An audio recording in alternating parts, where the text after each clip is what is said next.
Era para ser apenas mais um dia comum. O despertador tocou às 6, como sempre.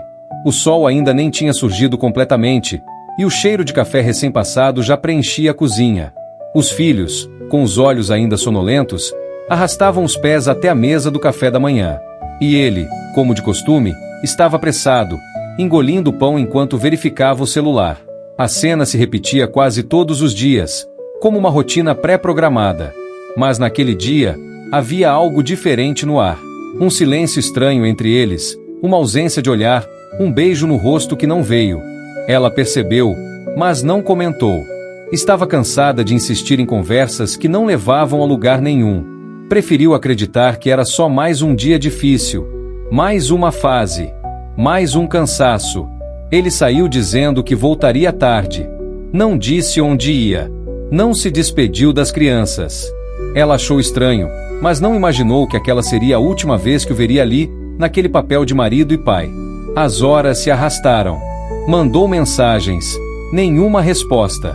Ligou, e o celular ia direto para a caixa postal. Tentou novamente no início da noite. E nada. As crianças perguntaram se o pai viria jantar. Ela respondeu que sim, sem saber. E o jantar esfriou na mesa. A ausência dele ocupou todos os espaços naquela casa. O silêncio se tornava cada vez mais pesado. No dia seguinte, nada. No outro, também não. 3 dias depois, enfim, uma mensagem. 2 frases, secas, frias, como se sua vida fosse descartável. Desculpa, não consigo mais. Cuida das crianças. Era isso. Sem mais explicações. Sem olhar nos olhos. Sem sequer uma conversa decente. O mundo dela desabou. O chão sumiu sob os pés. O corpo tremia, o coração disparava, a respiração ficou difícil. As lágrimas vieram com força, como uma represa que rompe. A cabeça girava. Como assim? Por quê?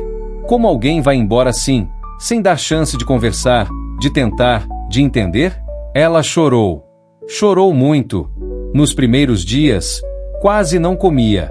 Dormia com os olhos abertos, esperando uma mensagem que não viria. Esperando uma explicação, uma volta, um pedido de perdão. Mas tudo o que recebeu foi o eco do abandono. As crianças sentiam. O mais velho perguntava por que o pai não ligava. O mais novo chorava à noite, chamando por ele. E ela precisava ser forte. Precisava sorrir para não assustá-los. Fingir que estava tudo bem quando estava desmoronando por dentro. Era uma dor profunda, silenciosa, difícil de explicar. Não era só a ausência dele. Era o peso de se sentir descartável. O sentimento de insuficiência. A vergonha de ter sido deixada. A sensação de falhar como mulher, como esposa, como tudo. A autoestima se quebrou em 1000 pedaços, e ela não sabia por onde começar a colar. Com o passar dos dias, os sintomas aumentaram. Crises de ansiedade, dores no corpo, dificuldade para respirar. Uma tristeza que não passava, que se agarrava na alma como uma sombra constante. Não conseguia mais se olhar no espelho. Evitava o reflexo. O que via era uma mulher acabada, perdida, fraca. Sentia nojo de si mesma. Começou a acreditar que merecia ter sido deixada. Que não era boa o bastante. Que talvez nunca tivesse sido. Parou de sair. Ignorava as mensagens das amigas. Se distanciou da família. Achava que ninguém entenderia. Que só iriam julgar ou dizer para superar logo. Não queria ouvir conselhos vazios. Queria apenas sumir. Os meses seguintes foram os mais difíceis. Ela vivia no modo automático. Levantava porque as crianças precisavam de café, banho e escola. Trabalhava o mínimo para garantir o essencial. Respondia com sorrisos forçados. Mas dentro dela, tudo era um vazio gelado. Era como se o mundo estivesse acontecendo do lado de fora, e ela estivesse presa dentro de uma bolha escura e silenciosa. Por várias noites, chorava escondida no banheiro. Ligava o chuveiro só para abafar os soluços. Sentia vergonha da própria dor. Se culpava por ainda sofrer tanto. Achava que era fraca por não conseguir seguir em frente. Sentia raiva dele, mas também de si mesma. A mente era um campo de batalha constante. Relembrava todas as conversas, todos os gestos, tentando encontrar o momento exato em que tudo desandou. Se perguntava o que fez de errado, o que deixou de fazer, porque não foi suficiente. Um dia, sozinha no quarto, caiu no choro mais desesperado de todos. Sentiu que estava no limite, que não aguentava mais viver daquele jeito, que precisava de ajuda. E pela primeira vez, deixou o orgulho de lado e mandou uma mensagem para a irmã: "Eu não estou bem. Preciso conversar." A irmã chegou no mesmo dia. Abraçou-a com força. E ela desabou. Contou tudo. Cada medo, cada dor, cada pensamento de desistência. Pela primeira vez, sentiu que estava sendo ouvida. Não julgada. Não pressionada a melhorar. Apenas ouvida. Aquilo acendeu uma fagulha. Pequena, tímida, mas real. Na semana seguinte, com o incentivo da irmã, ela marcou sua primeira sessão de terapia. Foi tremendo, quase desistiu na porta. Mas entrou e começou a contar sua história. Chorou quase o tempo todo, mas saiu dali mais leve. Como se, pela primeira vez, tivesse tirado uma pedra enorme das costas. As sessões se tornaram um refúgio, um espaço seguro onde podia ser vulnerável sem medo. A terapeuta ajudava a desconstruir todas as crenças que ela carregava, que era fraca, que era insuficiente, que não merecia ser amada. Aos poucos, ela começou a entender que o abandono dele não era um reflexo do seu valor, mas das escolhas dele, que ela não era culpada por ter sido deixada, que havia se anulado por muito tempo em nome de um relacionamento que já não existia há anos. Foi um processo lento, duro, doloroso, mas transformador. Começou a fazer pequenas mudanças. Primeiro, voltou a caminhar no quarteirão, só para respirar um pouco de ar puro. Depois, passou a se arrumar, mesmo sem ter para onde ir, só pelo prazer de se ver bonita no espelho. Começou a escrever, todas as noites, tudo o que sentia. As mágoas, os medos, os sonhos. A escrita virou terapia também. Aos poucos, retomou o contato com as amigas. Foi a um café. Riu pela primeira vez em meses.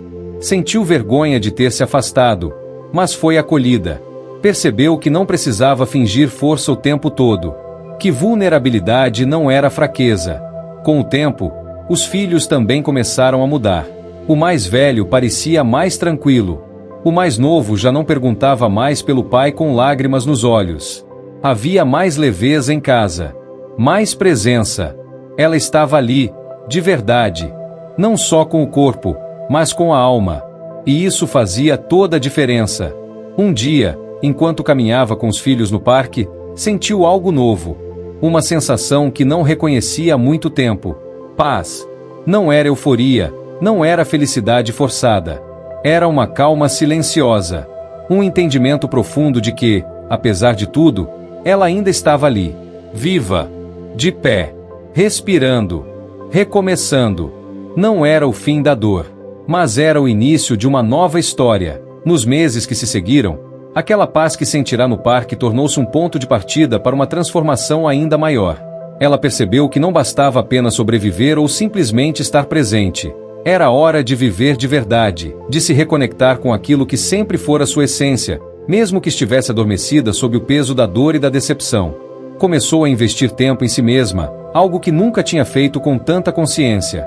Fez cursos online sobre autoconhecimento, saúde mental e desenvolvimento pessoal. Lia livros, assistia palestras, buscava inspiração em histórias de mulheres que também haviam passado por rupturas e renascimentos. Tudo aquilo alimentava um fogo que começava a arder dentro dela, uma vontade real de se tornar a melhor versão de si mesma.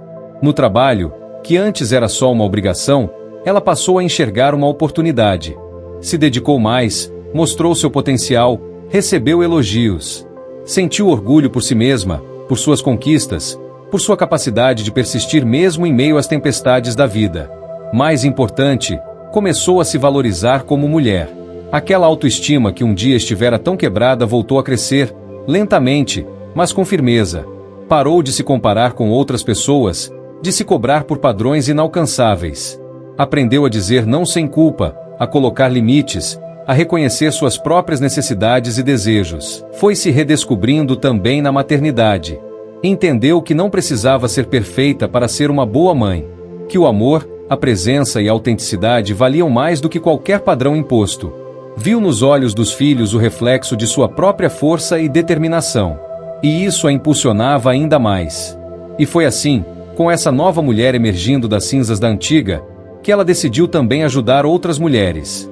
Criou um grupo de apoio online para mães que passavam por separações difíceis, compartilhava suas experiências, oferecia escuta e palavras de conforto. Ajudar virou um propósito, uma missão que dava sentido aos seus dias e fazia o coração vibrar. Claro que ainda havia dias difíceis. Momentos em que a tristeza ou a ansiedade retornavam, trazendo dúvidas e medos. Mas agora ela sabia que podia enfrentar tudo isso, que não precisava carregar sozinha, que pedir ajuda não era fraqueza, mas coragem. E mais importante, ela entendeu que ser feliz não dependia de outra pessoa, que a felicidade verdadeira vem de dentro, da conexão consigo mesma e da coragem de se reerguer, sempre que a vida derrubar. Olhou para trás e viu o quanto tinha caminhado. Não havia mágica nem atalhos. Apenas determinação, paciência e amor próprio. A mulher que um dia fora abandonada e se sentirá invisível agora brilhava. Não por causa dos outros, mas por causa de si mesma. Ela havia reconstruído sua autoestima do zero. E isso ninguém poderia tirar. No fim, essa não é apenas a história de uma mulher que foi deixada. É a história de uma mulher que escolheu não se deixar também. Porque, quando tudo desmoronou ao redor, ela entendeu uma verdade que a maioria só descobre na dor. Ninguém vai vir te salvar. E essa pode ser uma das frases mais assustadoras. Mas também é a mais libertadora. Porque quando você para de esperar que alguém venha te resgatar, você descobre que pode se resgatar sozinha. Você entende que a autoestima não nasce do amor que você recebe, mas da forma como você decide se amar, quando ninguém mais o faz. A moral dessa história é clara, mas profunda. O que te destrói não é o que te acontece, é o que você acredita sobre si mesma depois que acontece. Ela poderia ter acreditado que era rejeitada. Poderia ter vivido como vítima. Poderia ter parado ali. Mas escolheu ir além. E talvez, agora, seja a sua vez. Talvez essa história tenha sido o empurrão que a sua alma precisava para levantar da cama amanhã com outro olhar, com outra energia, com a decisão de parar de se diminuir para caber na ausência dos outros. Se isso fez sentido para você, se tocou o seu coração, então deixa o like nesse vídeo. Não é só por engajamento. É para esse conteúdo alcançar mais pessoas que precisam ouvir isso agora. Se inscreve no canal Disposição Mental para continuar recebendo histórias reais, intensas, humanas, como a sua. E compartilhe esse vídeo com alguém que esteja no chão, para que ela entenda que cair não é o fim, é só o ponto de partida. E se você precisa de apoio diário, íntimo, acessível, para fortalecer sua mente e sua alma, eu te convido a conhecer o nosso PEC Terapia em Casa. É como ter um abraço em forma de palavra. Tudo está no link da descrição. Muito obrigado por assistir até aqui. Que você encontre, dentro de você, a força que o mundo tentou apagar. A gente se vê no próximo vídeo.